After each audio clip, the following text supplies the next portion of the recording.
Result వచ్చినాక percentile లో మనకి రిజల్ట్ ఇచ్చారు కదా, ఈ పర్సంటైల్ లో రిజల్ట్ వస్తే మనకి ర్యాంక్ ఎంత రావచ్చు? 96% ఇచ్చారు, అయితే నాకు ర్యాంక్ ఎంత వస్తుంది? 98% ఇచ్చారు, నాకు ర్యాంక్ ఎంత వస్తుంది? ఈ ర్యాంక్ అనేది తెలిస్తే మనకు సీట్ వస్తుందా రాదా అనేది మనకు కొంత అవగాహన రావచ్చు. ప్రీవియస్ కట్ ఆఫ్ బట్టి మనం చెప్పొచ్చు. అయితే కొంతమంది కుతూహలం ఎక్కువ ఉంటుంది, పర్సంటైల్ వచ్చింది నాకు రిజల్ట్ లో ర్యాంక్ ఎంత రావచ్చు అని. ఎక్స్ అనేవాడికి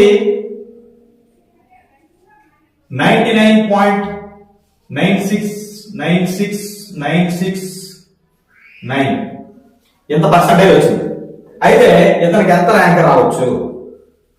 దీనికి ఒక ఫార్ములా ఉంది. 100 minus percentile into number of students appeared divided by 100.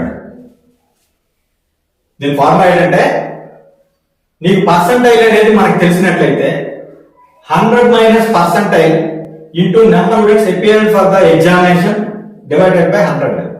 దాని దగ్గర ఇక్కడ మనం క్యాలిక్యులేట్ చేసుకున్నట్లయితే 100 మైనస్ 99.96969699 ఇంటూ 13 లక్షలు డివైడెడ్ బై 100 క్యాలిక్యులేట్ చేస్తే 393 వచ్చింది. వాల్యూ ఎగ్జాక్ట్ కాకపోతే కరెక్షన్ చేసుకోండి. సో 99.96969699 వచ్చినాడు, 99.96969699 వచ్చిన వాళ్ళకి పర్సంటైల్ బట్టి ర్యాంక్ ఎలా క్యాలిక్యులేట్ చేస్తామంటే ఈ రకంగా క్యాలిక్యులేట్ చేస్తాం. అదేవిధంగా వై అనేవాడికి 96.89898988 ఇంత పర్సంటైల్ వచ్చింది అనుకోండి. ఇతనికి వచ్చే ర్యాంక్ ఎంత ఉంటుంది అని అంటే 100 మైనస్ పర్సంటైల్